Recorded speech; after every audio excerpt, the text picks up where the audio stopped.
This is Defenders TV Podcast, episode 135, about The Punisher, Season 1, Episode 13, Memento Mori.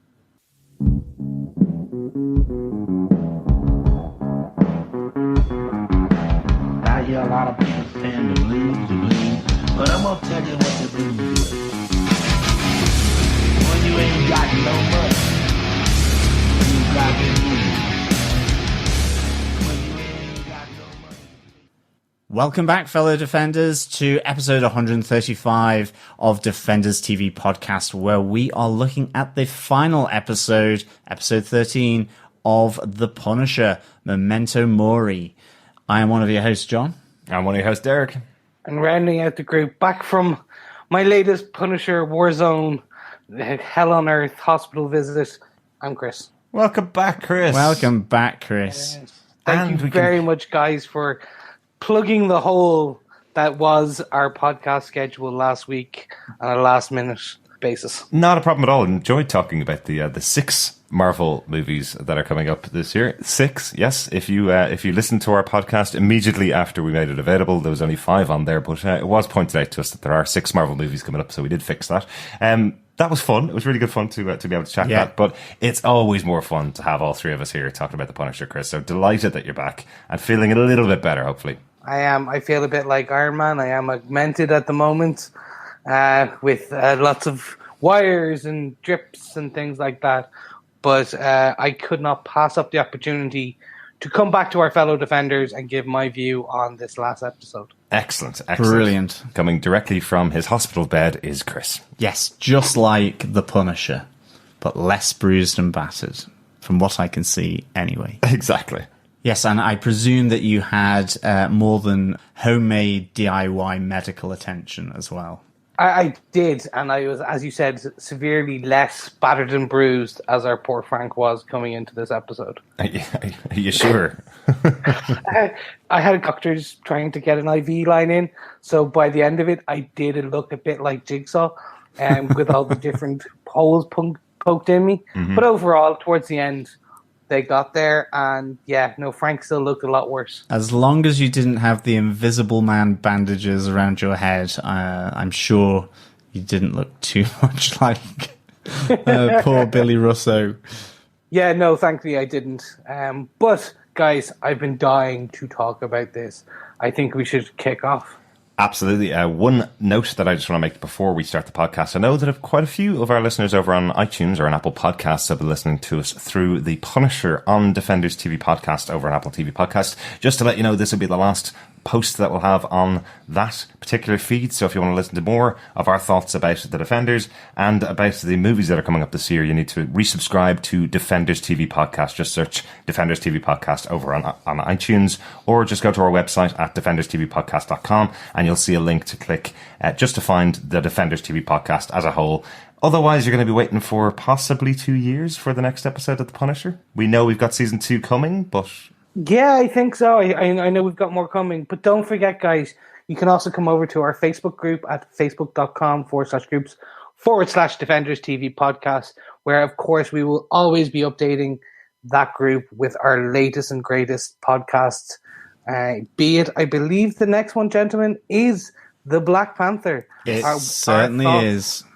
On the Wakanda journey we're going from New York to Wakanda. Mm-hmm.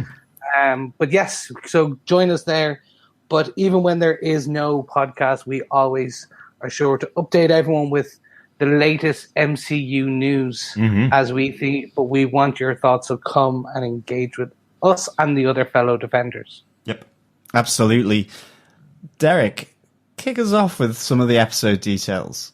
Yep, this episode was written by Steve Lightfoot. We have noticed over the course of all the Defender shows that we've done that having the showrunner of the show writing the final episode and the first couple episodes does kind of show you that their guiding hand has been behind it the whole time and that they knew where they were going all the way through it. It's only really happened once in one of the shows where a showrunner stepped away from the show before the end of the season. I think we know which one that was. Yes, yeah. Unfortunately. The dishonourable mention of Iron Fist, unfortunately, where the showrunner there went off and did something, quite frankly, even worse. Ooh. with Inhumans. And I don't think Iron Fist was actually that bad, to be honest. I think it obviously suffered maybe from budgetary stuff and the time, but yes, he went off and did the Inhumans. And if you've ever seen it, well done. Because you didn't finish it, did you, John? No, I didn't. There was a hair-cutting scene that I frankly couldn't believe. But anyway, enough about Inhumans. The good thing about having Steve here, it did show, as you said, Derek, it showed he knew where he wanted to start. He knew where he wanted to end. Mm-hmm. Most likely there was probably a writer's room going, here's the top 5 points each character needs to hit. These are the war journal entries for each of these characters. Yeah. Go forth and make it happen. It's good to see that he brought this series to a fitting end. Absolutely. I think that's the best way of putting it. Yes. He put the Punisher where we expected him to be, and he was, again, and you could probably bring us into this, he was joined by a fantastic director who we knew has the chops to bring it forward. Yes. Or bring it to a whole, I should say. I don't think there's a more favourite director that we have for our Defenders shows other than Steven Surgic, who directed this episode. What do you think, guys? I know there's been directors that have stood out in each of the seasons with their own episodes. I know Rosemary Rodriguez, when she was working on Jessica Jones, really stood out as a great director. I know having RZA over on Luke Cage was a great director. But Steven Surgic has directed at least one episode of every season of the Defenders, and also is starting to get the finale episodes of all of these shows. So. Absolutely. I was just about to say he directed the finale episode of Iron Fist, Dragon Plays with Fire. He also did AKA The Sandwich Saved Me, which in Jessica Jones season 1, which is still what I consider one of the best episodes out there. If you remember, this was the cafe scene and the one where we saw Jewel costume and things like that. I loved it. It had some nice nods. So he has good pedigree in this Netflix universe, if you will, from his Daredevil chops to his Luke Cage chops. Yep. And then obviously he did Ashes to Ashes in the Defenders as well. Yes. One of the best episodes of the Defenders, episode 6 of the Defenders, really, really good. Yeah. Yes, and one of our favourite directors and the writer and showrunner for the entire series of The Punisher working together. John, do you want to tell us what they gave us with your synopsis for the episode? Sure. As the authorities close in on Frank, Micro and Madani race to get him away from their former headquarters to get medical help from Madani's father, who saves Castle's life. After his ordeal, an exhausted but unbroken Frank vows to put an end to the war that has consumed his life. In the meantime, Russo makes good his escape to Anvil, where a bottle of scotch, DIY bullet removal, and a bag full of bills promises a new life, but not before his unfinished business with Frank. He finds Curtis to track Frank, but is surprised as Frank is one step ahead. After reaching a deal under sniper fire from Frank, Russo agrees to meet him to end their feud. Russo chooses the Carousel in Central Park, where Castle's family died. As Frank and Russo confront one another, Madani is shot by Russo after tracking Castle's phone. As Billy and Frank continue to slug it out, Frank eventually gets the upper hand, but chooses not to kill Billy and instead smashes his lovely pretty face into glass, forcing him to live with major disfigurement for the rest of his life. Ooh. Castle is taken into custody while Madani and Russo are taken to hospital. 3 days later, Frank is given a chance at a new life by Raffi and Marion at the request of Madani. After several hearings and debriefs, Russo is held to account for his crimes in Kandahar, Lieberman returns to his family, and Frank joins Curtis's support group for veterans. For the first time in a long time, Frank is scared. I'm going to save that final point of that synopsis for a little bit later on in our discussion for the episode. I know that's your favourite bit, isn't it? It absolutely is one of my favourite moments of the entire season, to be honest. But we'll talk about those later on. You love that bit, don't you? You want to marry that bit. If have I could. Bit's babies and have little side tweets. Trending subplots. You love to take that bit on holiday. I like it. Show it a good time. But gentlemen, let us jump into our top 5 war journal points, because there is something I am dying to talk about. That is Point one in our war journal. Billy is burning his past, and oh my god, is it good. Isn't it amazing? Certainly is. Certainly is. As my good friends Lonely Island said, you need to light a fire and walk away as the explosion happens to look really cool. Absolutely. Absolutely, completely. It was like 7 like dispensable Homeland Security agents and a massive fireworks show. I have to say now, New York had massive fireworks show in this episode of The Punisher. Not only did he like blow up a block, but also even later on, Frank sending off like the grenade in Central Park. You wonder what people walking their dog must have thought in Central Park, to be honest. I know what you mean, but I think there is a very 70s vibe about this show. There's a very kind of different view on New York, a bit of an older view on New York as well. So it's entirely possible that they're kind of basing this a slightly different reality to the way New York would be at the moment. I am sure there would be many, many screaming people in New York, even at that time of night. Yeah. You know, the kids are only closing up the carousel for the day. That's probably 7 o'clock in the evening in New York. I think you'd have, although the cops do arrive very quick, actually, in the episode, they arrive very quickly after the battle between Billy and Frank. But yeah, they'd probably come down much quicker if you're setting off like huge explosions in the middle of Central Park. But I have to say, the swagger that Billy Russo has as he, you know, sets the torch effectively to Anvil's headquarters, the swagger is very, very cool. It's very cool. Yeah. I really, really like it. One, I found out that myself and Billy shop in the same shop, IKEA lamps all the way for his office. So I basically was watching TV and then turned around and went, we have the same taste. Fantastic. I love it. It's pretty boy Chris, so yeah.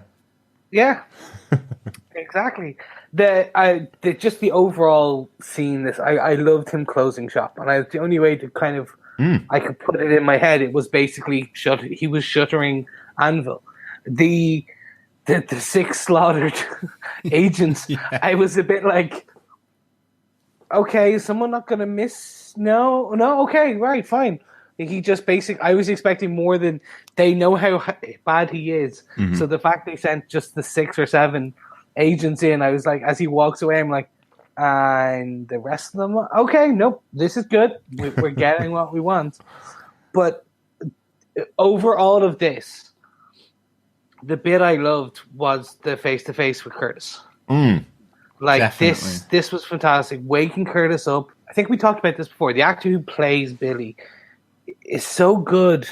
So, yes, he's good looking and has the Marvel abs and everyone's happy. So he looks the part, right? He looks the part of Billy Russo. Mm-hmm. Prior, the pure evil that kind of drips from that scene where he's talking to Curtis. Oh, yeah. It's a kind of just, they're like, how long did you know Frank was alive? And the bit that got me was there's like, when he starts going, even when we were talking about Frank over his grave, and you can see Curtis kind of nodding, going, yes, like this is true. Like that for me was just such a fantastic point.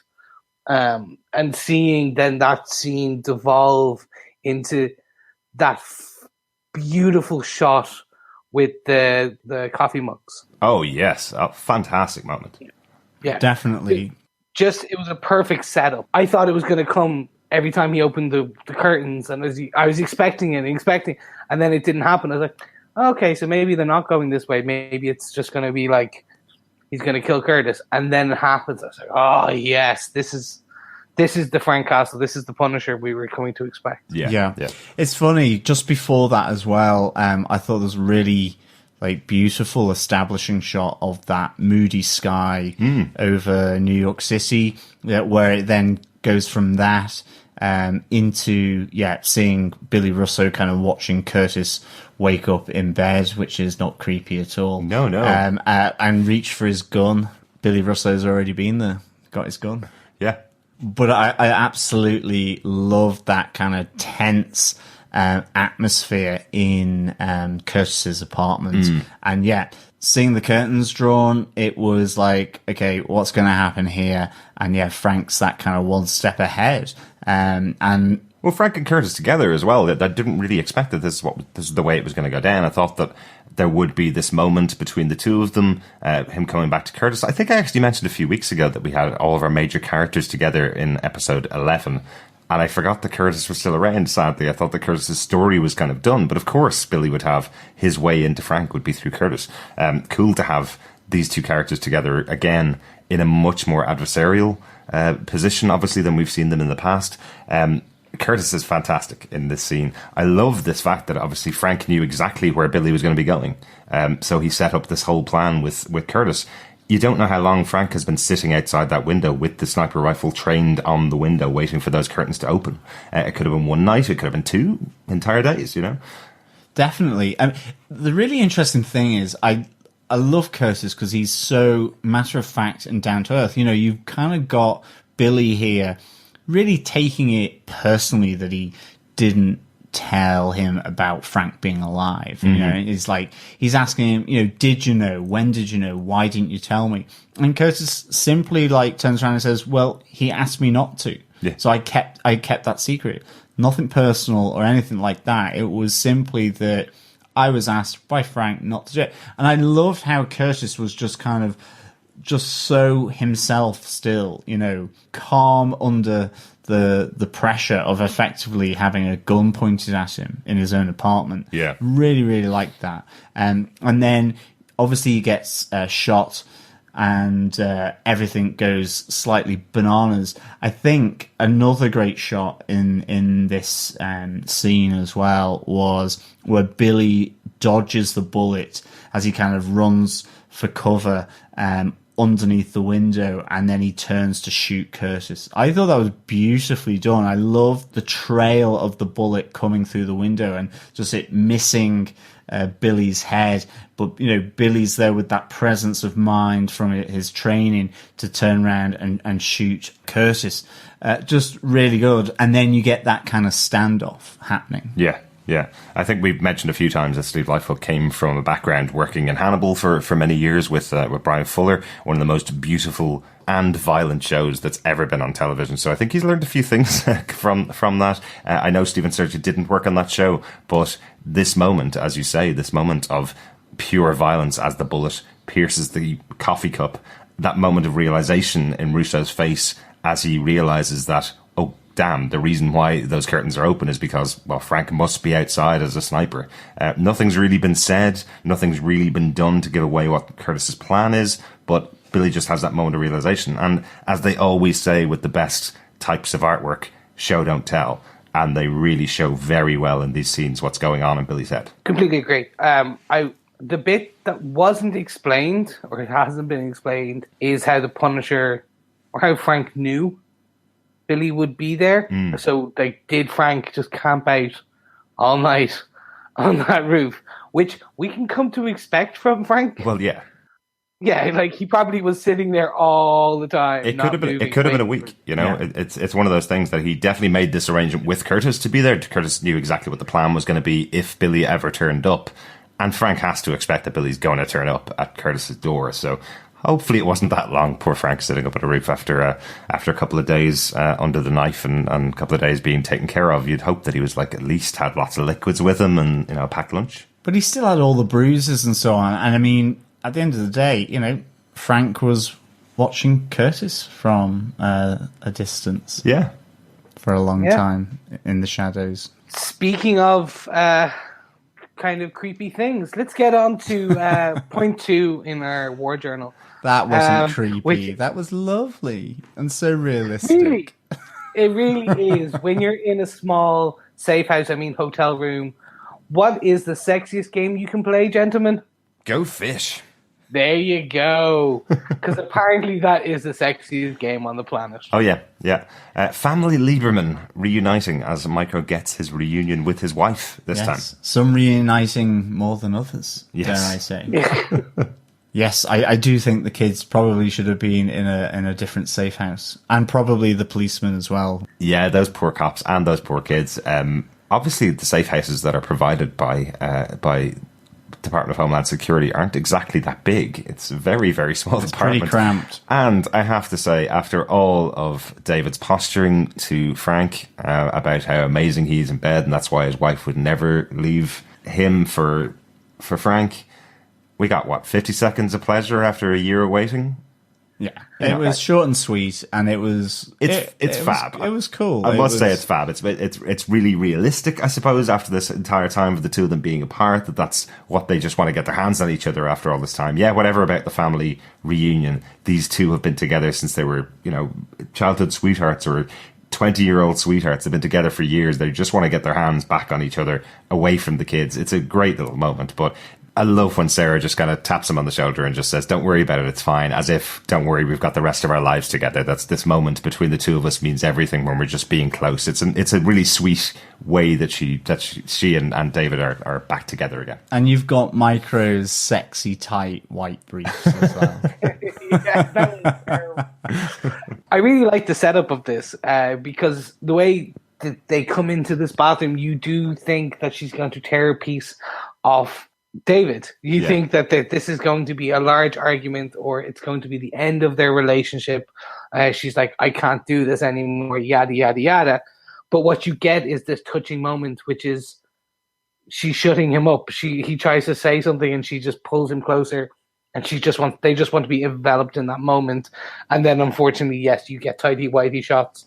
But you get the really beautiful, realistic scene, which I think hopefully all our fellow defenders can understand, which is you're trying to take off your jeans, and nope, he's having to pull one leg at the same time as she's trying to hop off the other. Uh-huh. It wasn't one of those very Hollywood stylized where everything just suddenly stripper pants where it all just falls off. Yeah. No. She's wearing skinny jeans. So it's a two-man job to get those pants off. Yeah, it was very different from Madani and Russo earlier in the series. Yeah. This is not about the sex. This is about the closeness of these two characters. Just wanted to be together and be close, like a husband and wife. I think the other aspect of this safe house as well was the reunion with his kids, playing the card game. And it's that realization from his wife just how pleased the kids are to have their father back as well. Like, really, really nice. Yeah, absolutely. Let's get on to case note number 3 from our Punisher War Journal. Dina Madani standing up to the system. One of the things I really enjoyed about this finale of The Punisher is that each of the members of cast really get a nice big moment amongst themselves. And Dina Madani having that moment with Marion and Raffi in the room where she's telling them everything that she's learned and why they can't take her apart for what she's done in releasing Frank. It's just a great moment. It really feels like she's developed this confidence over the course of the 13 episodes. Definitely. I think her character in this series just absolutely grew and shone, and I really hope that she's back in season 2. I really do hope that they make Dina Madani a permanent character in this series. Yeah, absolutely. And is one of Frank Castle's touchstones in the same way that Micro is. Yeah. I've really enjoyed her portrayal, and I've really enjoyed her bouncing off Raffi, her superior, and Marion from the CIA. Yeah. I've really enjoyed that. I love the fact that, Marion and Madani are probably more alike than they would care to admit. And I do like the fact that she turns to Raffi to say, I think I'm warming to her. I think that's really good. Can I just say, I love the moment that we're introduced to Dina Madani's father. There's no reason why we all thought that she didn't have a dad or that the mother and father were separated or anything like that. But the opening line that he says is, do you know who that man is? Which is exactly what I was thinking the first time I watched this. Like, who's that guy? Oh, of course. Obviously she has a father. Everybody has a father, right? That's it. Who would have thunk it? Like, I was like, okay, they kept that quiet. But there was no need for him to have even been mentioned for the entire season. There's no reason for them to even have had a conversation about the father. So, of course, she has a father. It's kind of cool that he's a doctor and is able to help out Frank. But I did really like that moment. So, question. Was it mentioned that her dad was a doctor previously? I don't remember. Her father was never mentioned because Dina was being taken care of by her mother after coming home from Kandahar, after dealing with all the things that were going on. So it really is the kind of conversations you do have with your mom, which is, your mom's there to take care of you. She's not mentioning the fact that, oh no, dad hasn't mowed the lawn this week because he's been too busy in the private practice that's been going on. It just seems a bit realistic, Well, I'm the opposite. I'm kind of going, they should have previously mentioned that her dad was a doctor. Right. Like, Yeah. just basically a one-liner going, your dad will be around later, he's stuck in surgery tonight. Absolutely. Something like that. Passing line, we wouldn't have thought anything more of it. But then it makes sense when it gets to this point. Exactly, because if there was a crisis moment where they needed a plumber, her dad would have been a plumber. Yeah, exactly. You know? Exactly. And so it all feels a bit the Punisher's convenient. pipes aren't working. I'll call my dad. Well, actually, his pipes weren't working in this either, as we see with the very amazing draining scene of his lungs. But yeah, I'm with John on this, which is they should have previously mentioned passing her dad was a doctor rather than go, lads, we need a doctor because pretty much Frank's dead if we don't find a doctor. Mm-hmm. And there's like, oh, hold on. Let's just make one up out of thin air. Well, that's what writing is all about. No, I am genuinely joking. Obviously, all the things that Dean has gone through during this season, you would have expected that her father being as close as he seems to be to Dina, because she just brought the body of a known terrorist into her home, filled full of gunshot wounds, and he takes it on and just deals with it. You know, obviously they are very close. So yes, you would have expected that earlier on in the season when she lost her partner. Everything else that was going on with her after her being beaten up, after her going through the things that she's gone through throughout the season, you would have expected her dad to have shown up at some point. But knowing that he's a doctor does mean that he works all hours of the night, so he may not have been able to get out of work. Yeah. Stop being a Madani apologist here. This is what you are becoming. And I sound like I'm cutting on this. It's not. I did enjoy the scene. I thought it was well done. There's a couple of minor things that I would change. But one of them was the mother going, he's a known terrorist, yada, yada. You can't treat him. We can't have him here. It's against the law. Typically, in these types of scenes, what you would usually expect is when someone is being the antagonist going, oh, we can't save this man. He's a terrorist, blah, blah, blah, blah, blah, blah. The doctor would always turn around and kind of do a very much Bones in Star Trek situation going, I'm a doctor, goddammit. I took the Hippocratic Oath. I have to save everyone. You expect them to fall on that because that is what happens. Like a doctor... And now, my assumption is once you take the Hippocratic Oath, you're basically saying to the world as a doctor that I will try and save any human life I can. Yeah, absolutely. And I think the fact that he just did it probably is that. Yeah. Well, it's interesting that the conversation that was had between Madani's parents is that some people are called freedom fighters, some people are called terrorists. And then she has that conversation back to him saying, but in the past, we don't choose sides. Which is quite interesting. That's kind of speaking to their past in Iran, where Dina Madani's from, and where they obviously emigrated from and moved to America to get away from a war, is what this very small conversation between the parents seems to suggest. So it is more about the fact that he's a terrorist. Would you treat a terrorist? Not about the Hippocratic Oath. It's about, well, we knew people like him in the past, and of course I'll treat him because I did in the past. Yeah. Okay, I'm conceding the point there because that was actually a fantastic line. Because what you're setting a precedent, and again, the one of the things that I'm going to bow down to Steve in his writing on this is that a lot of these points that you consider huge bits are passing comments pushed very lightly into character actual dialogue versus the narrative. Yeah, where you would expect in some other shows more like a. Now, I like my CW shows. I'm not ragging on them, but sometimes they are very, let's lead you along. Yeah.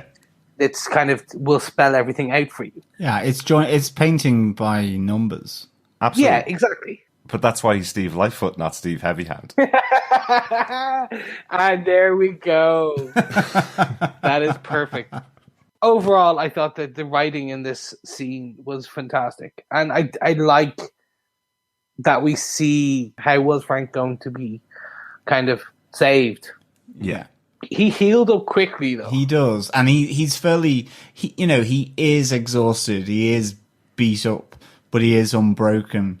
I think another great line in that scene in the Madani's flat is where he's putting on the purple shirt and Micah just kind of says, the colour purple suits you, Frank. It matches your eyes. Because, I mean, he puts the sunglasses on as he walks off. After, Madani's telling him, make your make use of this chance that I've given you. You know, he looks like he's just been on about 50 stag doos on the trot or something, because he's got the sunglasses on.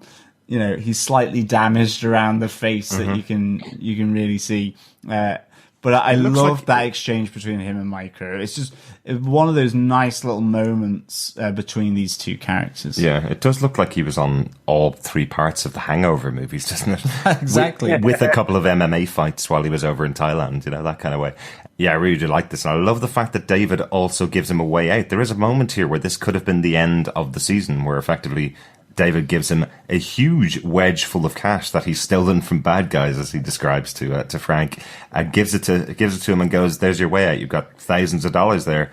Take yourself out of New York, get yourself sorted, take back up your old moniker."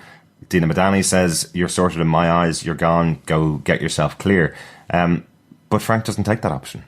Frank has to go after Billy. He really does. I think leading us nicely onto our War Journal point number 4, Frank versus Billy. At the Painted Ponies, Frank meets Billy, where they look to finish this thing at the place where it all started, at the Central Park Carousel. Yeah. Great to bring it back to that moment, and great to have that flashback, I think, seeing Billy with Frank's family as well.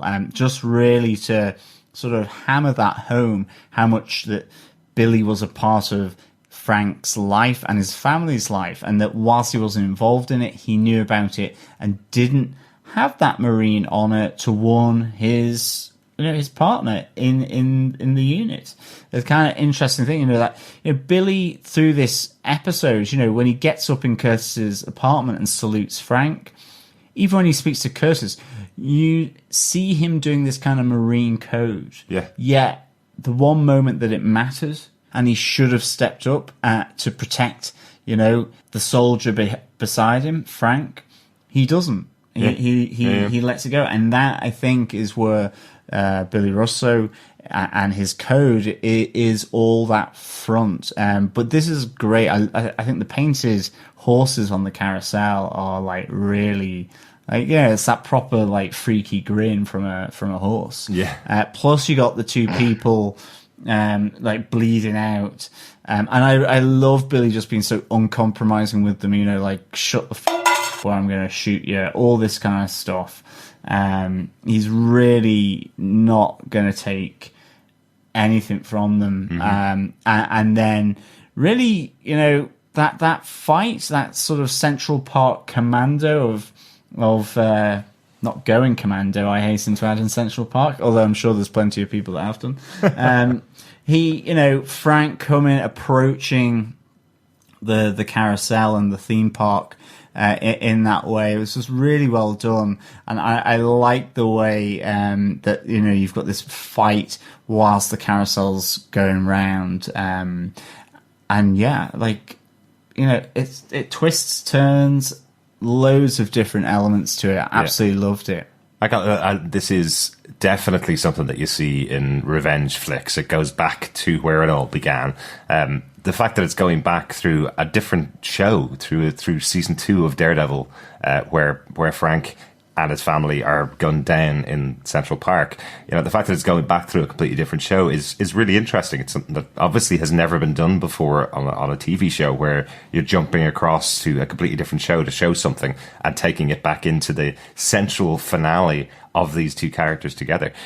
Really enjoyed it, really excited by the scene. I think the battle between the two of them, we've seen so many battles throughout the season, so many fights throughout the season, but having Frank and Billy feel special. And what they've done throughout this episode, which we didn't really mention in our first point about Billy burning his past, what they did in this episode was really show how tactical a person like Billy is, how much planning he's put into this. He's chosen this place and set up this location for Frank to have the memories of his family, and for him to be on the back foot, really, coming into the situation against Billy. So So it's quite a cool idea to have the two of these guys going face to face. We always knew it would happen throughout the season. We've been talking about the character of Jigsaw that Billy Russo becomes in the comic books. We've been talking about it back since episode 1, slightly hiding it, or not, as the episodes went on. But to see this creation of him, to see this moment between the two of them where they finally get to throw down, and it's pretty brutal.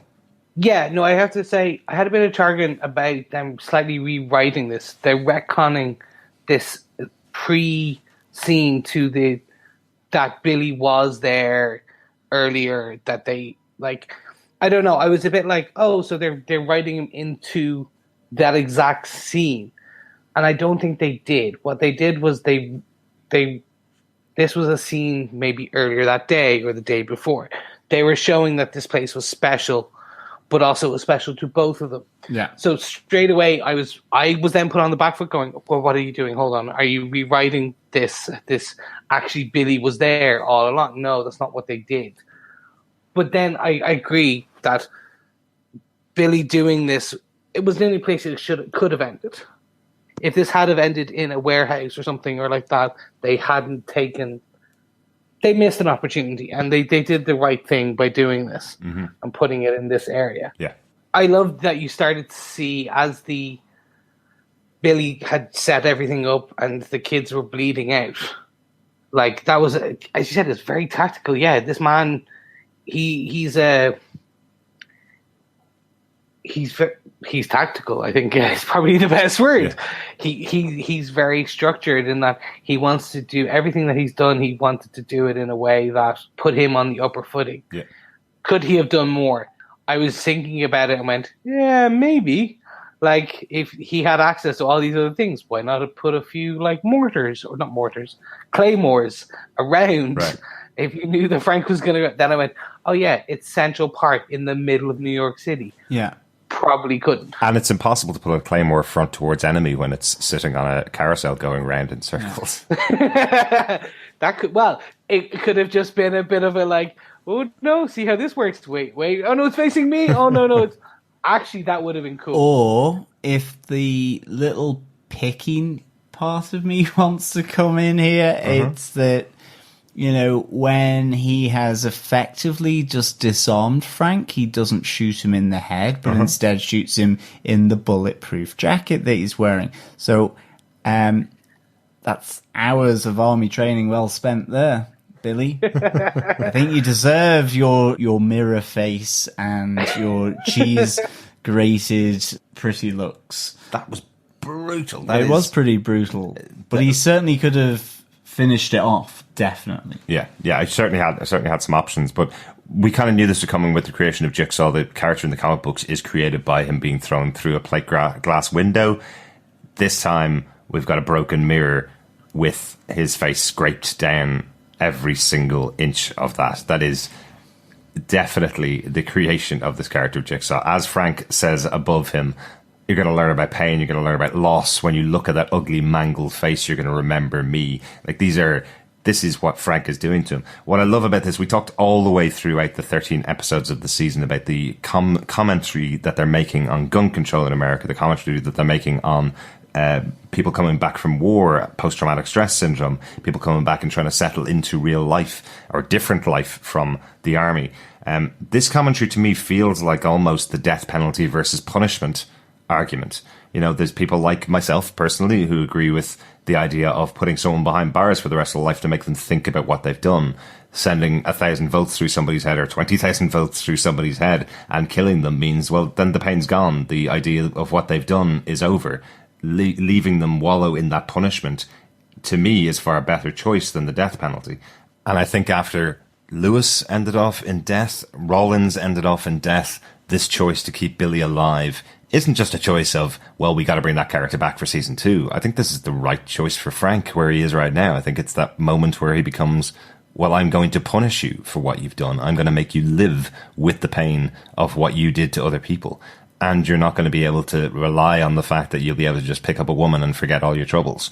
You're going to have to deal with being an ugly bastard on the outside like you are on the inside. It's that great choice, I think, in this scene. I'm in agreement with you. Yeah, me too. This shows the character growth of the Punisher. Mm-hmm. So the Punisher up until this point has been death is the only form of punishment. Mm-hmm. He hasn't given vengeance or this form of punishment before. Everything has just been violence and death. Kill them all. So this kill them all. This is now, no, I'm going to make you hurt as much as I hurt. Mm-hmm. When I woke up in the morning, and he echoes, and it's the callback which I loved, to where he's like, every morning I wake up and I see my kids, and then I remember what you did. Yeah. And then it's like, you're going to wake up in the mirror and look at the same. And like that, I thought was brilliant, because it shows he knows he was seeing things, but he's doing this.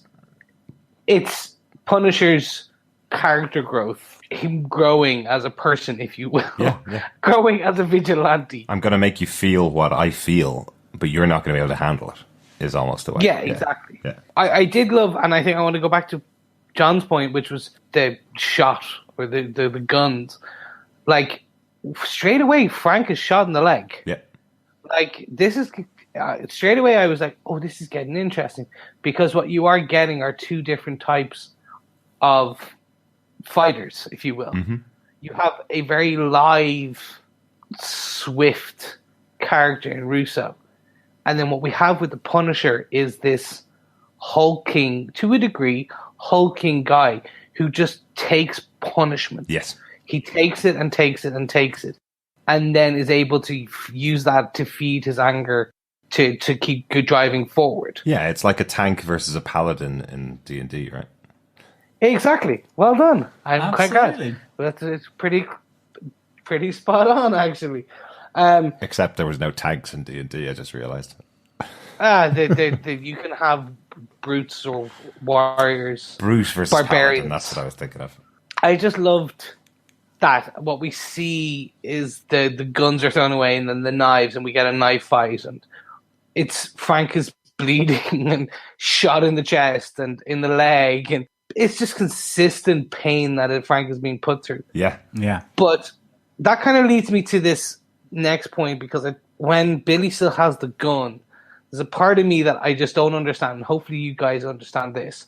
How the hell did Dina find out about the carousel? Was she tracking Frank, or did Frank send her the location? There's something going on. There's definitely something going on with her phone where it buzzes when she's just doing her report on Frank on her computer. Her phone buzzes and she's able to track a location to Central Park.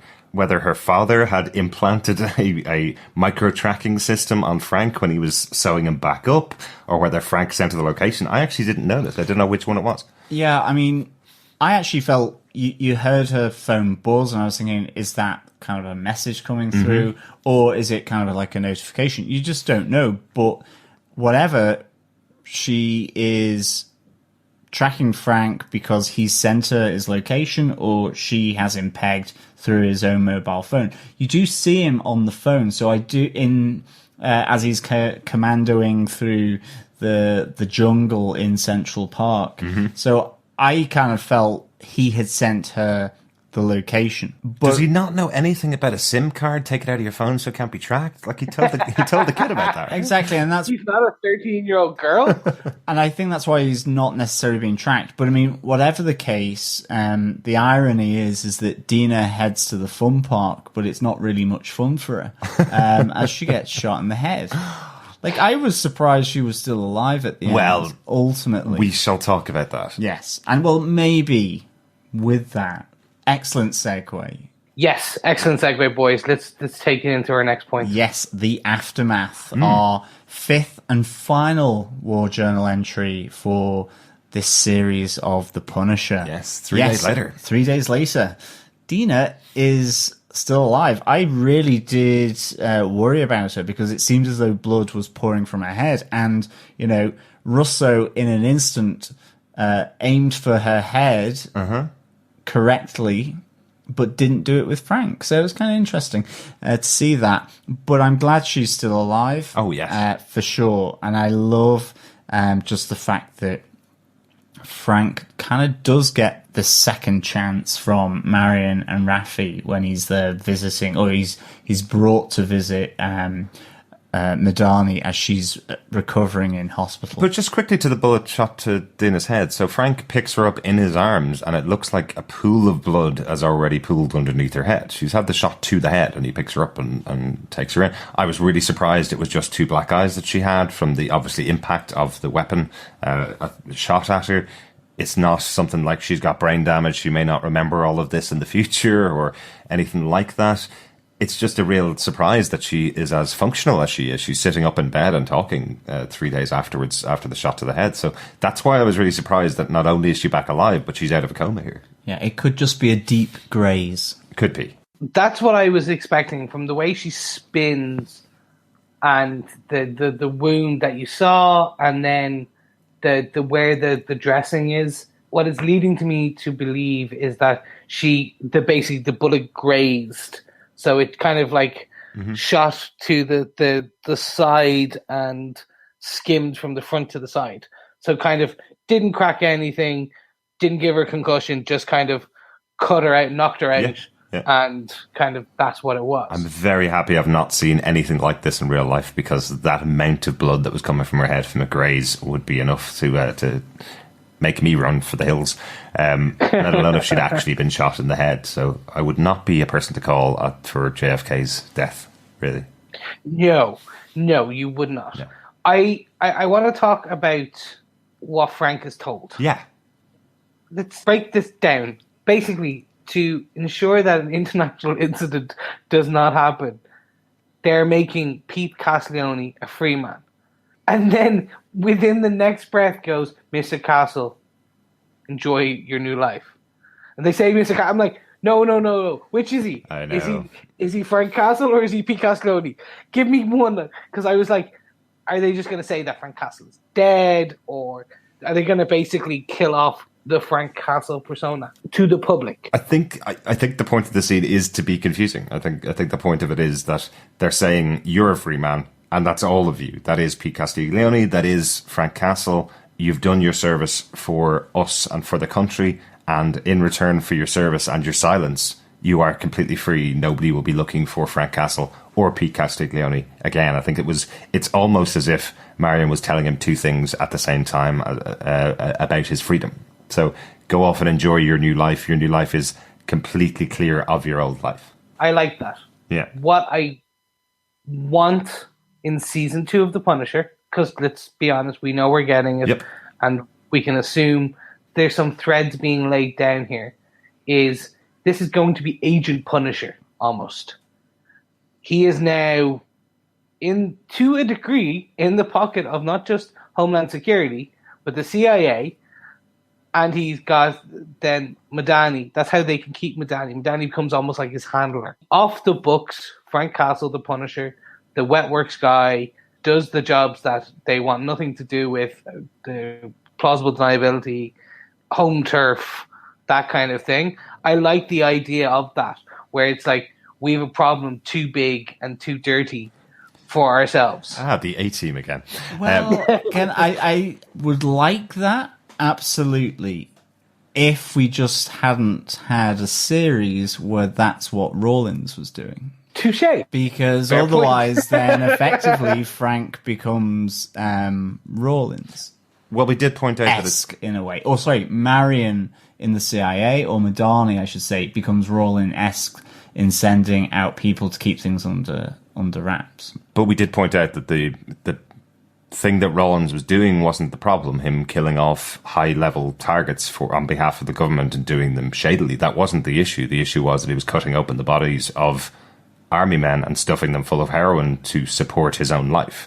That he was using the wet works that he was doing to support a heroin trade that was going on under the guise of these Black Ops missions. So there's no problem, kind of, with Black Ops missions as far as the US government's concerned, as far as the international governments are concerned. So they do need somebody to do that now that Rollins and Russo are gone, and Anvil's now presumably burnt to the ground. So that's not going to be in place anymore. I don't think that Frank is in the pockets of Marion or of Ravi, but I do think he'll be working with Dina in the future. I think that's a great connection that he now has. Definitely. I think that would be cool for season 2, having that moment where she's going, that gang that you're after, Frank, this is their movements, this is their location, you need to take them out. So she's another kind of sphere on top of Micro, if Micro ever comes back. Yeah, I really liked how it ended with Frank going to Curtis's group as well. And I must say, I did absolutely love Curtis's line as Frank comes in, where he goes, "Frank, I've come to the conclusion that you are a shit magnet of the highest order." What a great line that is. Really enjoyed that. Derek, over to you. Yeah, it was great seeing that moment with Curtis. And this is, as I kind of mentioned earlier on, this is my favourite moment of the entire 13 episodes of The Punisher. Ending a season of 13 episodes of The Punisher, I just didn't expect that this is how it would close out. Frank has the world open up to him. Pete Castiglione has the world open up to him. He could run off. He could go and live in Carolina. He could go and live in Europe. He could go do whatever he wants to. But his choice is to go and join Curtis's support group. For the first time, we've seen him talk to Curtis throughout the season after his support group with other people. We see him sit down, take a seat at the table, effectively, of all of the ex-Marines and ex-military people that have come back from war, have come back from these terrible experiences. And our final line of the entire season is, "I'm scared." Did anybody expect that that's what we were going to get after 13 episodes of The Punisher, was that Frank Castle sitting in a circle of military members supporting each other saying, "I'm scared"? That was a total shock to me in the best way. It was the right placement for this character.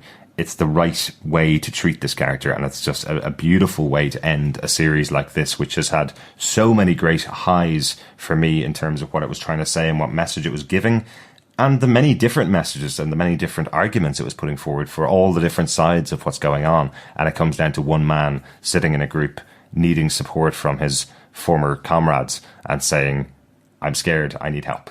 Yeah, and it connects quite nicely to the first episode, which, I think at the time we were saying, and, what wasn't going to set the world alight in terms of what it was saying, but he was scared then. That's why he wasn't interacting with people like the kid who ultimately saved. Yeah. He had no outlet, or he didn't want to have an outlet for what he was going through. And then in the end, he has this with Curtis's group of veterans, where he's with his military peers who have gone through similar things, at least on the battlefield. I like that they make the Punisher throughout this series more human. Because a lot in the comic books, what you have is the Punisher being the stoic one-man army. He's the evil Captain America, if you will. He does the wet work Captain America. I think he became Captain America. It was like, an undercover Captain America? He was the dark Captain America, something like that, at one point in the comic books. Anyway, the reason I'm saying it is because they're making him human. Yeah. Like, that line alone, how do you live in the silence when the gunfire ends? Showing a man who is broken, knows he's broken, accepts his place, that he is to live and punish those who have been bad, decided not to go to his wife and kids in the afterlife and just accept the peace because he had jobs to do. And then those last two words, "I'm scared." Not "I'm alone," which is the interesting bit. And the bit I think breeds the great segue into season 2, which is, how does a man who didn't want to work with people, who is scared, accept the help and the friendship of other people? Yeah. So having Dina, having Micro. Now, he didn't attend the Lieberman's homecoming dinner, which we thought would be a nice way to kind of end the series, which you're saying, like, Frank there at the Thanksgiving table with the Liebermans. Yeah.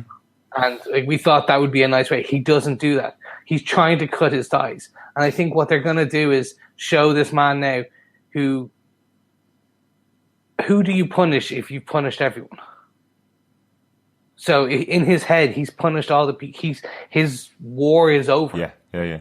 He's done what he set out to do, which is avenge the death of his family. And now you have a man, as like the gunfire has ended. Yeah, and that's maybe in his head. Yeah, and maybe that's why he can now attend Curtis's group. Exactly, but it's also what drags a man who has accepted that back into the war. Yeah.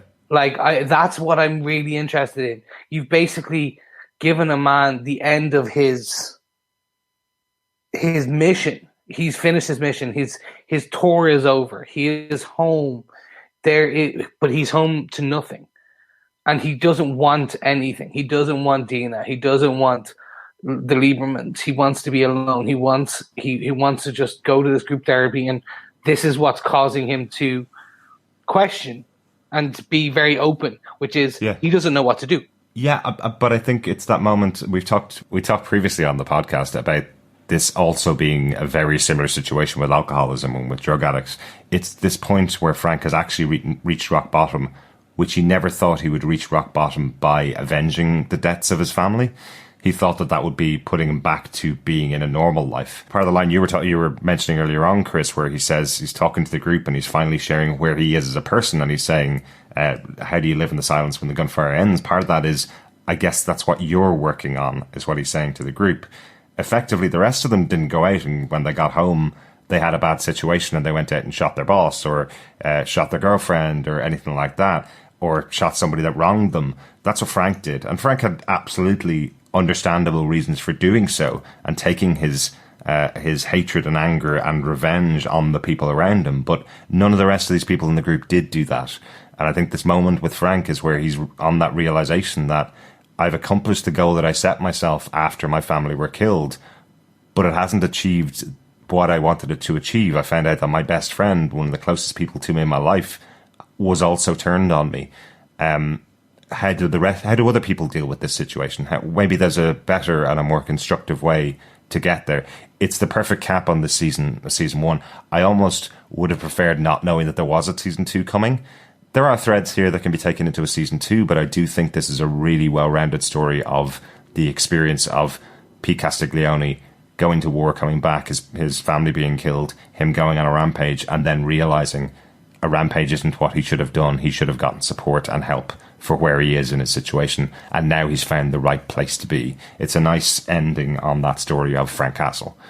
He's a comic book character. He's the Punisher. There will be a season 2. Obviously, there's going to be another reason why he comes back out of that again, but I kind of like the place he's left in here. Yeah, no, I'm in agreement. I think this is just such a fitting end. Mm-hmm. Harrowing. I think I like that term. That word seems right to me for this. Mm-hmm. In that we were never going to get a singing daisies, shawarma table kind of restaurant ending to this, and I think it's a nice. This is the only way it could end. But I think we all expected the homecoming dinner at the Liebermans. We expected him to walk in through the door and then they all sit down and it's Pete again with his new family around him. I think we'd all thought that's what was going to happen. That moment in the car when he says to David, I can't go in, and you understand why, right?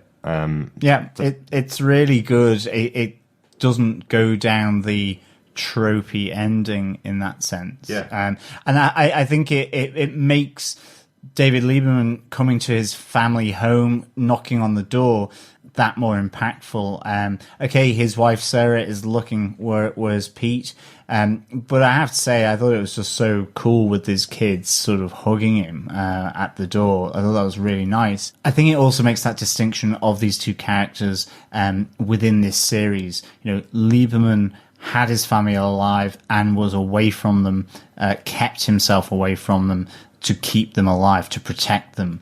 Frank is away from his family, has lost them, and it's the same but different. They're both out of arm's reach, but for different reasons. Yeah. And so they have a lot in common as much as being quite different. And I think these two endings kind of just re-emphasize that fact that, you know, Lieberman is reconnected. He has this reunion with his wife and his kids and the dinner. whereas Frank can't. He just can't, and he has to make himself a new family in some respect. So I think with that, does anyone have any notes, some final notes for this series of The Punisher? Yeah. I know I do. Yep, I have one definitely, which I think is a wonderful music choice. One of my favourite bands, Creedence Clearwater Revival, have a great song in this episode. You may remember Creedence from the wonderful Big Lebowski. Had two fantastic songs in that movie. They're a great 70s band. I've been listening to their music for many, many years. Probably actually since the first time I saw that movie. That might age me a bit. But the song that was chosen for this episode is called Penthouse Pauper. It's the moment where Billy is burning down his apartment and his entire business and killing many, many members of the Homeland Security who've come to take him away. The idea here is that the song is called Penthouse Pauper. This is Billy Russo. This entire song is about Billy Russo. He's come from the streets. He's been he was orphaned or left on his own by his mom. He built his way up to the penthouse, to the surrounded by money, and now he's breaking back out of that again. It's just a perfect choice. I love when these kind of songs are chosen sitting over the top of a scene, and it's fab. I love that 70s vibe out of it as well.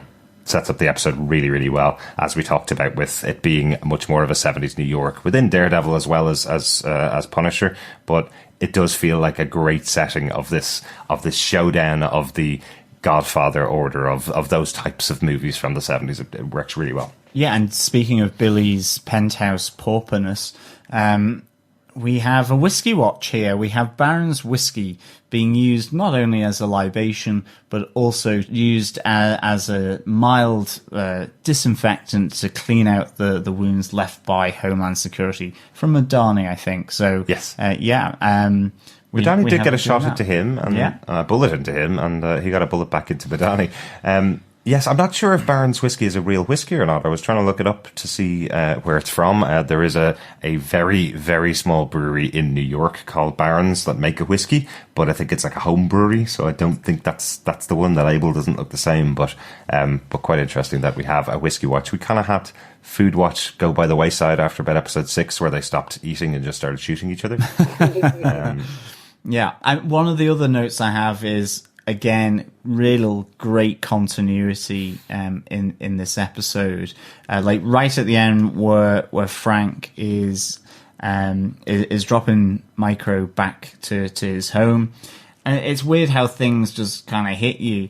But he has a scar on the side of his head above his ear, which is the one that Micro stitched up after the hotel shootout in the episode Danger Close. Oh, right. And I just thought, that's just fantastic. Like, we're talking about attention to detail, quality of, the direction, the acting, the scripts. And again, this production element, this continuity element, it's still there. They've put it on him, And I think in a season or in a series where you have so much beatings, wounds and everything, to have those things kind of stay there is really cool. Yeah, totally agree.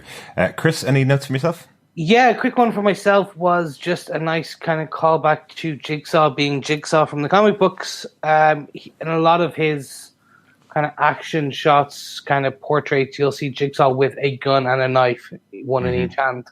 So here, seeing on the carousel it coming down to a pistol and a knife for Billy. I don't know, it was a nice callback that those usually are Jigsaw's. He always does have a knife, or like a combat knife of some kind. So I just thought it was a nice kind of callback there, if you will. Just quickly, whilst you're on knives, that was a really cool moment where his Assassin's Creed blade goes through Frank's forearm, actually. Oh, wow, where it just pops out. Like, I think, Frank's pushing a knife towards his eyeball. Yeah. Like, that was a really sort of edge of the seats moment, and then just punctured by this. Do you know what works so well about that knife? I think I forget every single time that he has it. He used it 4 times in the series, I think, 4 quite big times in the series. I keep forgetting it's there, hidden away. His hidden blade to puncture the arm of Frank was a great moment in the episode, yeah. No, I loved it. And I thought they could have gone down the route of him opening his eyes in the last scene and pulling off the Invisible Man bandages. I so like that they didn't. I have to say that. Yeah, very happy with that. And then finally, Derek reminded me of this, and I think it's the time we have a quick discussion, gentlemen. So now we're at the end. I think it was in episode 3 I said, let's talk about our favorite Punisher so far. Yes. We have a few of them. So we have Dolph Lundgren, Thomas Jane, Ray Stevenson, and of course now John Bernthal. It is so weird. I never knew that Dolph Lundgren had played the Punisher, and maybe I'm glad that he didn't. I don't know the quality of the Punisher. Oh, wow. It was anything like the Ray Stevenson outing. No, the Dolph Lundgren Punisher was back in the late 80s and was very much his star vehicle to make him as big an actor as Sylvester Stallone. The fact that you haven't heard of it probably shows you how much of a star vehicle it was, unfortunately, for Dolph Lundgren's big breakthrough. There's actually some great lines and some great moments in the film. I do remember watching it as a kid. My introduction, to be honest, to The Punisher was probably that movie more than the comic books. So I do remember many great lines in there, but they were trying very, very hard to squeeze this movie or squeeze this character in the movie. Interestingly, they one of the reasons why Marvel has the ability to do The Punisher was from that movie being made and then Thomas Jane's movie being made. They eventually got the rights back to be able to do their own Punisher, which was Ray Stevenson doing his version of the Punisher after Thomas Jane. That was one of Marvel Studios films. Warzone, yes. Yeah. But let's not talk about that mistake. Well, we might want to talk about it, gentlemen. Who are your favourites of the 4 Punishers so far? I'm gonna honourable mention, obviously Ray Stevenson and Dolph Lundgren. It's history. It was good incarnations while we had them. Their version of superhero Punishers. Coming in at number 2, the silver medal. It has to be John Bernthal. And I know this is gonna get. What? I love his character. I talked about him, and I think he is fantastic. But for me, nothing encapsulates Frank more. I think now when I think of the comic book Punisher, I think Thomas Jane. I think of the actual Punisher 2004 film, and then the follow-up, which was the short set in the dry cleaners, Dirty Laundry. Dirty Laundry, yeah. Which I think was like 2 years later. No, sorry, it wasn't. It was 2012. So it was a good few years later. He will always, to me, be the Punisher. And I think it's also because I love him in The Expanse and I love him in quite a lot of his other things as an actor.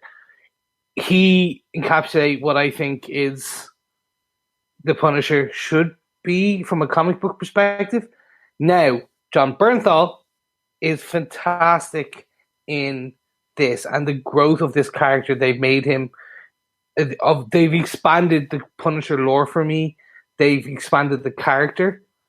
But yes, I'm going to say, first and foremost, gentlemen, I'm sorry to say, will always be Thomas Jane. I think part of the reason why you probably think of Thomas Jane as closely related to the Punisher as you do is most likely because he was used as the model for many, many front covers of the Punisher. And that's around the time when he got working on the Punisher. They realised the look was so similar that they started to use him on the covers from some of the Punisher Max issues. He is a great Punisher. I do like Thomas Jane as the Punisher. I think a lot of people, he's maligned a lot by fans of the Punisher because of the film itself, because of the character of Saint, played by John Travolta, who was fantastic. He was in that phase of so good, quite a big character in a small movie and playing it really big. He can be fantastic in films, and I really like the Thomas Jane films. Don't get me wrong. What he did in that Punisher has much closer ties to the comic book Punisher than even John Bernthal's version of it does. But John Bernthal is my absolute Punisher. From now on, I don't want to see anybody else play the character until John Bernthal gets too old, just like most of the Marvel actors. They are perfectly cast, and I think they've really hit on something in John Bernthal that makes him work so well as Frank Castle and as the Punisher. Well, here we go. At number 4 is Dolph Lundgren for me, because A, I've never seen that movie, and B, I didn't even know that he had been the Punisher. But he is my number 1 for Universal Soldier, as well as Rocky, one of the numbers that come after it. I think Rocky 4. Rocky 4. Yeah, so, Dolph Lundgren, number 4 for a great performance in Universal Soldiers. Ray Stevenson is number 5 because unfortunately I did see that film, and it's actually, I kind of didn't mind him as the character, but the film was just so woeful. There was no vehicle for him to do that. And I mean, even with Dominic West, I mean, like, he's been in so many good things, and he was horrific. I really like Dominic West from The Wire, from a range of other TV shows as well, and I was just like, oh my god. So Punisher Warzone is genuinely the worst thing that Dominic West has ever been involved in. He has done Oxford Blue as well, where he was Donald McDonald, which I watched and wanted to then probably cut my eyes out after seeing it, yes. But then he did The Wire, and all was redeemed. And in joint first, quite frankly, I'm missing out 3 and 2 because they're different mediums. That's what I'm going to say. So I am actually, and okay, if anyone is going to pip it, if I can't do my usual thing where I pick 2, even though I'm supposed to only pick 1, if anyone's going to pip it, it is also Thomas Jane for me.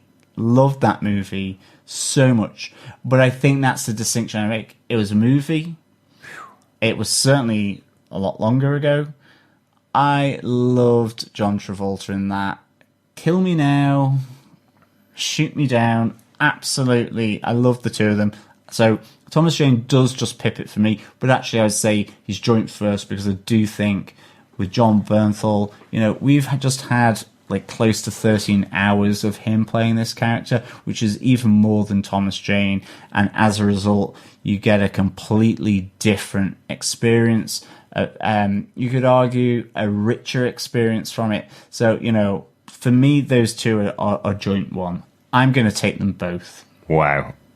I think The Expanse might have warped both of your minds about how amazing Thomas Jane was. He is great. I absolutely love him. But John Bernthal is...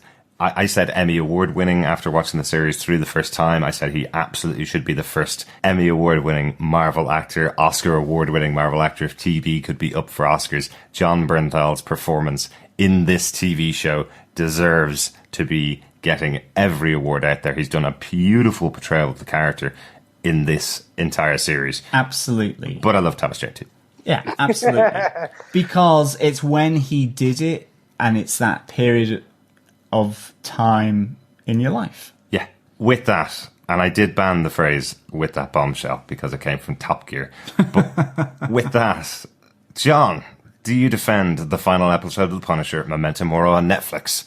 And what are your overall thoughts on the series? I do defend the final episode of The Punisher. I am giving this 5 shit magnets out of 5 of the highest order. Wow. Because to me, this rounded off for a final episode where sometimes, you know, you don't quite know what you're going to get. I love the fact that they did kind of, you know, Lord of the Rings, Return of the King aftermath aspect where they kind of went through everything. I thought that was really good. I thought it really meaningful, and you really did get a sense of these characters coming back for a season 2, which got me excited. I loved the showdown between Punisher and Russo.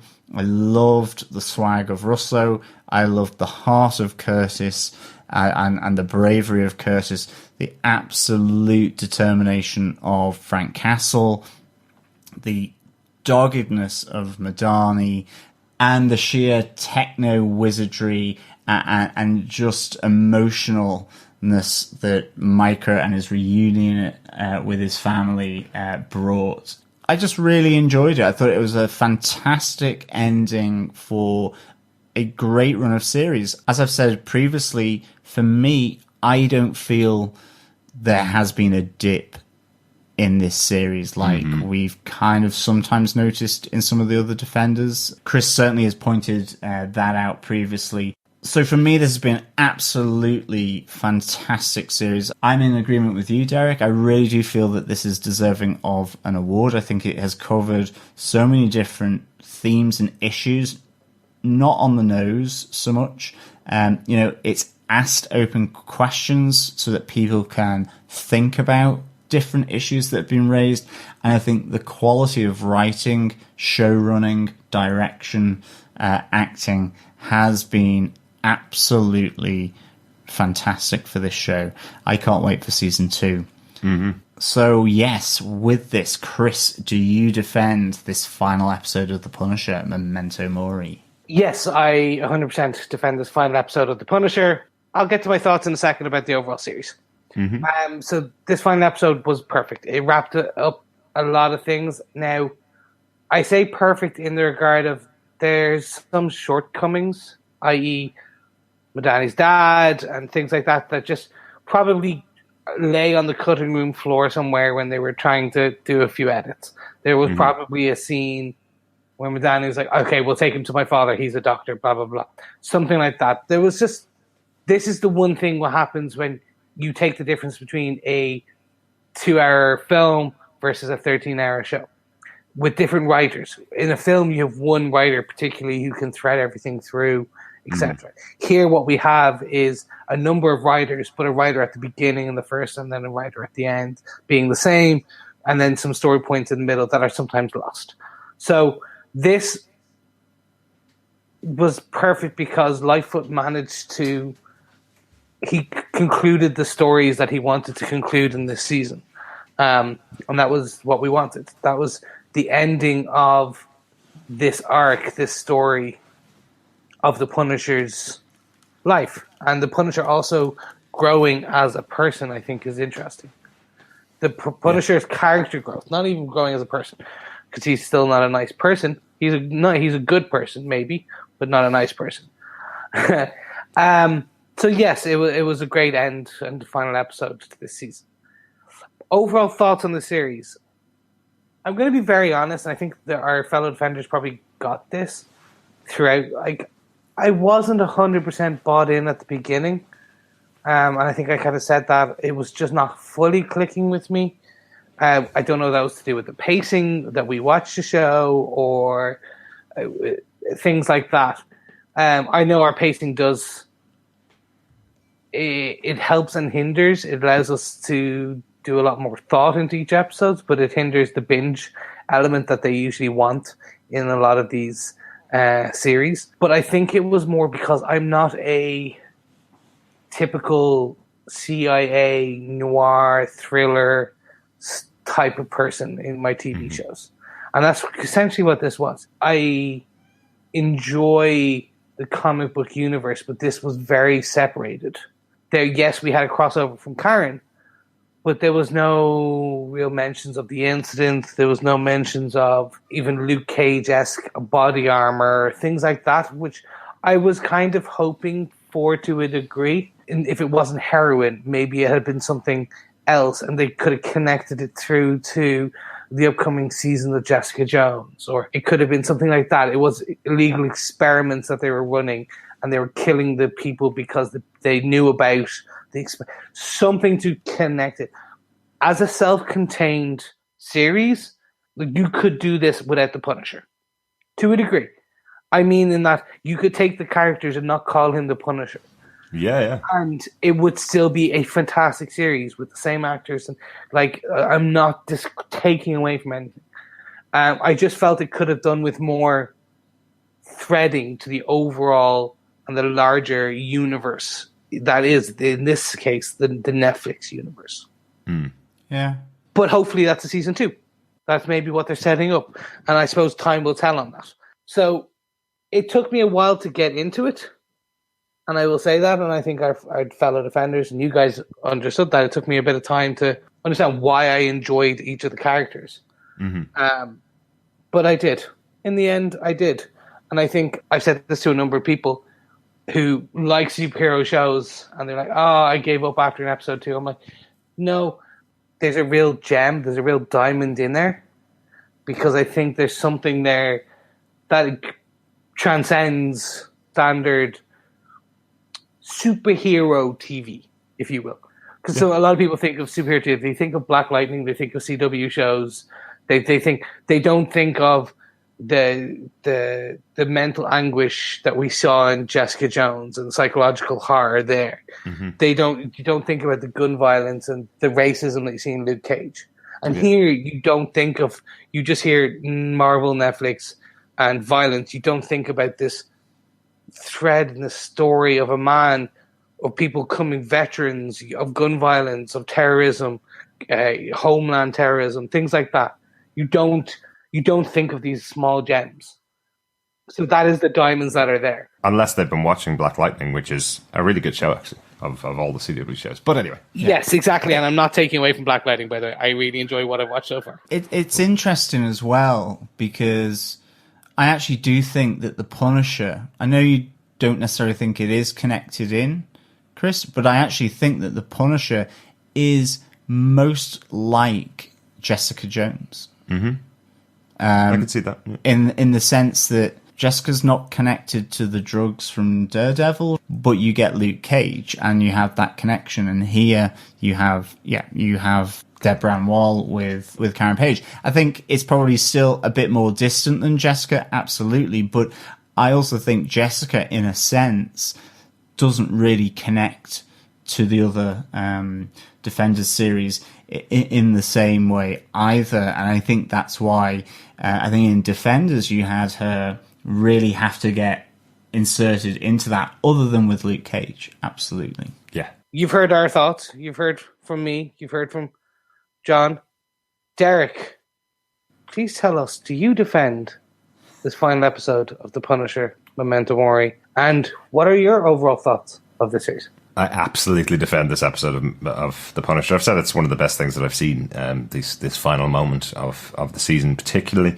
But I love how it was wrapped up. I said a couple episodes ago that one of the things I was looking forward to in the 13th episode was that mix where it's not just the battle, it's also the groundwork laid for season 2, and it's also the wrap up for the stories that aren't going to continue into season 2. I can see how this would end with David Lieberman. I can see how that closes down the Micro story, and potentially this will continue with Frank Castle and Dina Madani working together in the next season, where Dina Madani replaces Micro as his eyes and ears within the system, I suppose.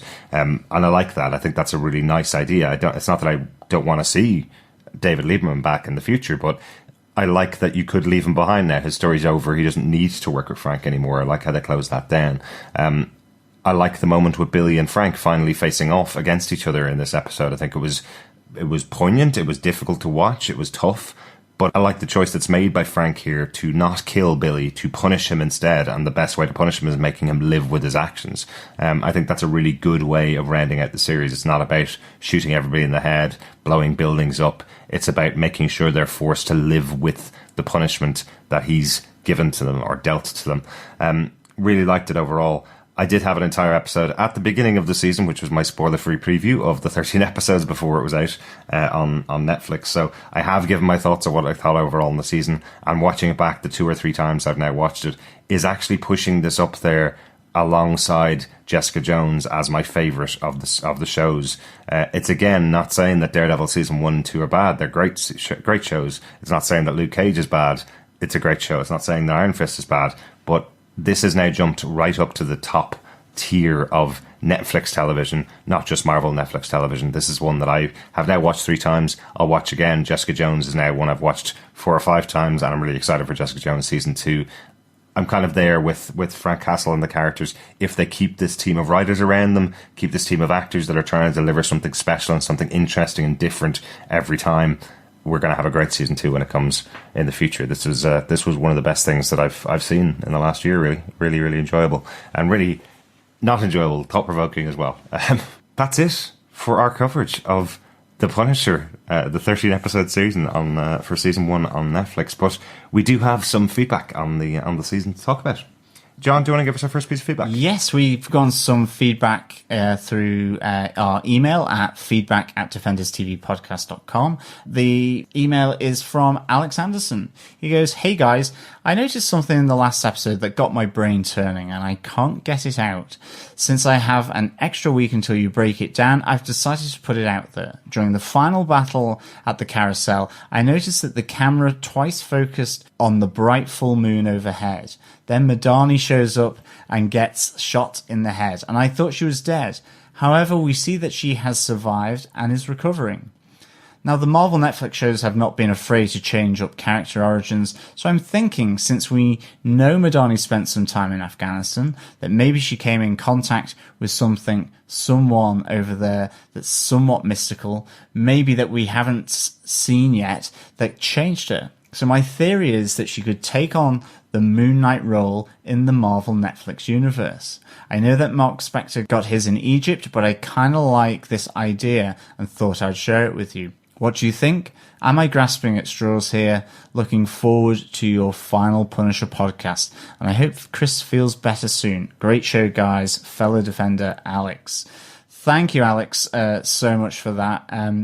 To be honest, it's really interesting because I would, first of all, love to see a Moon Knight show on Marvel. I am certainly on the marvelously mystical side of Marvel. So I would absolutely love to see that. And I know that there was speculation previously about whether Mark Spector would show up in this, given the army element to this, and certainly given that he has a mercenary background as well in the comic books, that maybe he was there in Afghanistan at the same time as Frank and Russo. So I like that idea, because actually, you know, how did Madani survive that gunshot? I mean, certainly it looked like she could potentially die. I'm really glad that she didn't. And yet, certainly, you know, she is born into a family who I think are from Iran. So that is kind of within that ballpark, really. So I like the theory a lot, I have to say. I'm not entirely sure it's going to happen, but I do like it. And I like that idea of the focus in on the moon. So yeah, I'm kind of with you there, Alex, to be honest. So thank you for chucking out that theory. Alex, thanks so much for sharing the theory. I think it's a wonderful theory, and I love that it's given a great opportunity for the writers of Punisher Season 2 to possibly use Dina Madani as their Moon Knight. Moon Knight has been a female character in 2099, I think, is the version that's female. There's loads of different personalities in his head. I'm sure there's definitely a female one in there as well. So great theory, Alex. I'm not sure if it's going to happen, but I do love it. And there's always good things when you can pull out a little theory and turn it into something that could create a new series. Hey, that's what the writers are paid for in Marvel Netflix. So maybe they will take that up. Yeah, and I'll just jump in here to say thank you, Alex. I am feeling a lot better, so I really appreciate the kind words. And as much as I want to see Moon Knight in the Netflix universe, he and probably will come at a later point, I don't think this is probably how they do it. I think what we'll get is the typical Mark Spector-esque storyline versus changing it to Dina Madani. But I like where your head's at. I always keep looking for those Easter eggs. Hashtag Madani is Spectre. Madani is Spectre. Love it. Chris, do you want to take our next piece of feedback? Yes. So over on Facebook, we had Robert Phillips write in, and he had to say, the final episode of The Punisher was a well-worked conclusion of all the themes of the series. We had betrayal, PTSD, the death and resurrection of a major character, the return of soldiers from war, and the partial victory of law and justice, and some sex. The pretty boy is disfigured, so his exterior reflects his evil insides. It's something I struggle a lot with as a trope. Side quote, yep, I'm with you there, Robert, but this is different. Back to what Robert said. He went on to say there are many people who have an immense handicap in the world because of this myth and the variations of it. I'm sure it's not the fault of the bunch of creators, though it's making me ambivalent about the second season, if Russo, the bad, will be Frank's evil nemesis. Robert goes on to say, across the whole arc, I thought it built well to the various conclusions. My favorite themes were the way the soldiers unable to move on was played to so many people, and how micromanaged redemption and bravery in a different way. Thank you very much, Robert. Yeah, the overall pretty boy being disfigured trope, it's been around a while, but Jigsaw's character is actually pretty good, so if I recommend anything, jump in, read some of the Punisher comic books and graphic novels that he's in. I can't off the top of my head think of any ones in particular, but there's a whole list there. I'd go have a look. He's a solid character. Mm-hmm. The whole pretty boy piece is actually a good playing on who he is and what happens. So do check it out. Don't write this one off just yet. Yeah, definitely. Thanks so much for the feedback, Robert. That's really good stuff. I know you've been with us all the way through the season. I'm sure you're as happy as we are to have watched the full season overall. Overall, done a really good job. Yeah, thank you, Robert, so much for all the feedback over this series. It's been really, really good to hear from you. And our final piece of feedback comes from Michael Booth over in our Facebook group at facebook.com/groups/Defenders TV podcast. Michael says, I finally got through this in the weekend and wow, was that ending brutal. I expected Russo to go through a window or something, not to be purposely mangled as punishment. It does work though.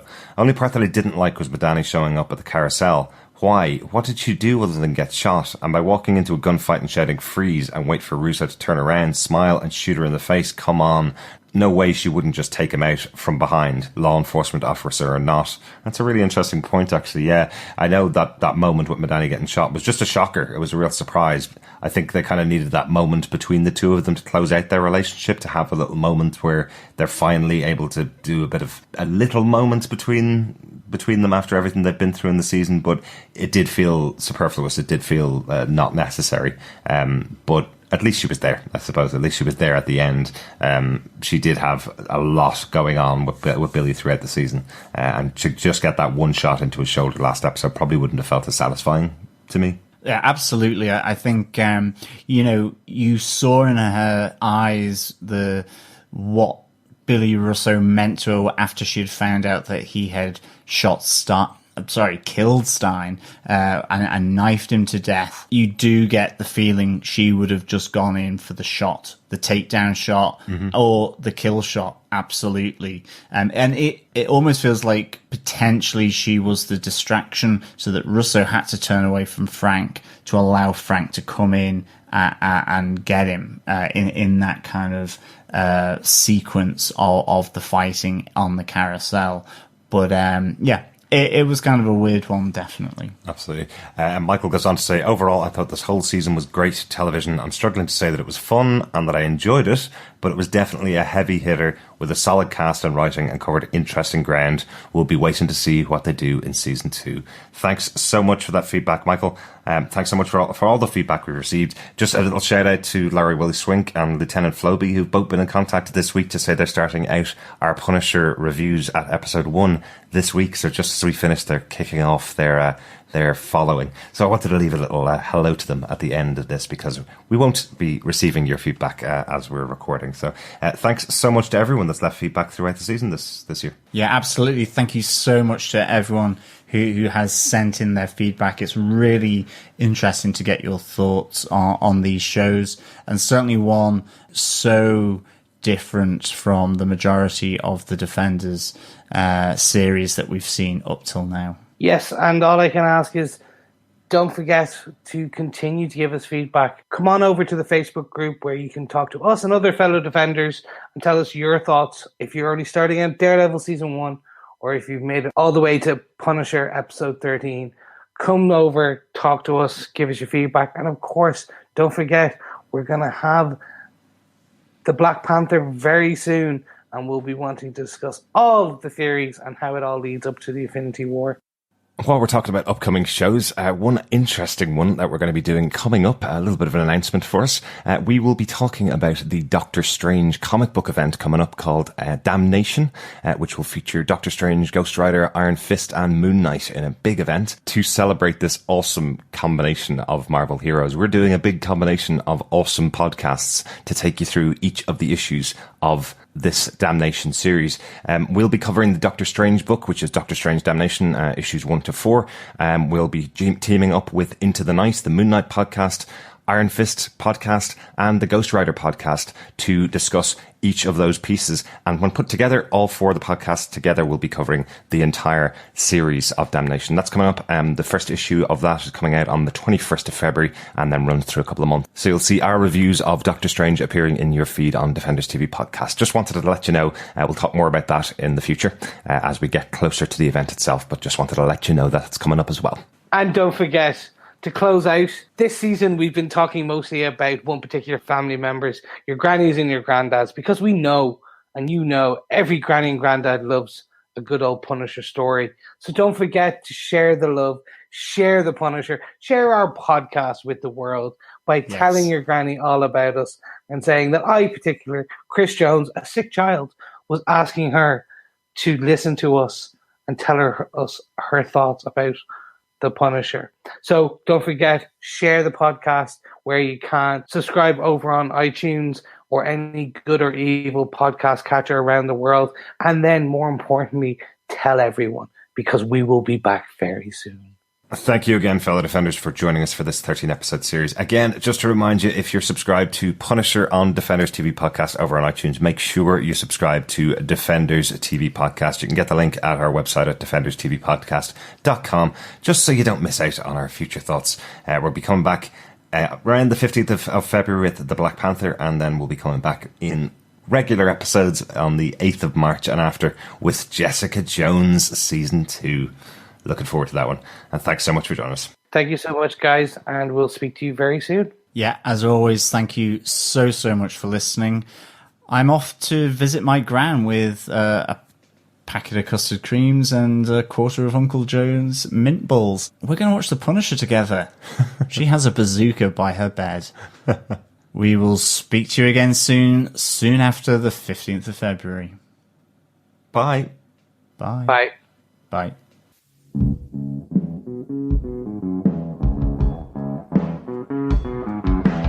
I hear a lot of people saying the blues, but I'm gonna tell you what the blues is. When you ain't got no money, you got the blues. When you ain't got no money. This is Defenders TV Podcast, episode 135, about the final episode of... No, I didn't. Stick to the script. Yeah. And up. What? Up. Bright eyes, big smile. Welcome back, Defenders, to this, our final episode of Defenders TV Podcast, looking at The Punisher, Season 1, Episode 13. The final episode of Defenders I know, TV I Podcast. just realized as soon as I was like... I really like the lead into this, because the way it went about is they go into the bathroom and you think she's about to lay into Micro. She's going to basically... Well, she did. But that's why he's Steve Lightfoot, not Steve Heavyhand. Damn it, there we couldn't go. get it out. That is perfect. I think after killing Rollins. no other kid. Kid. Oh, No. Got Eric in my head now.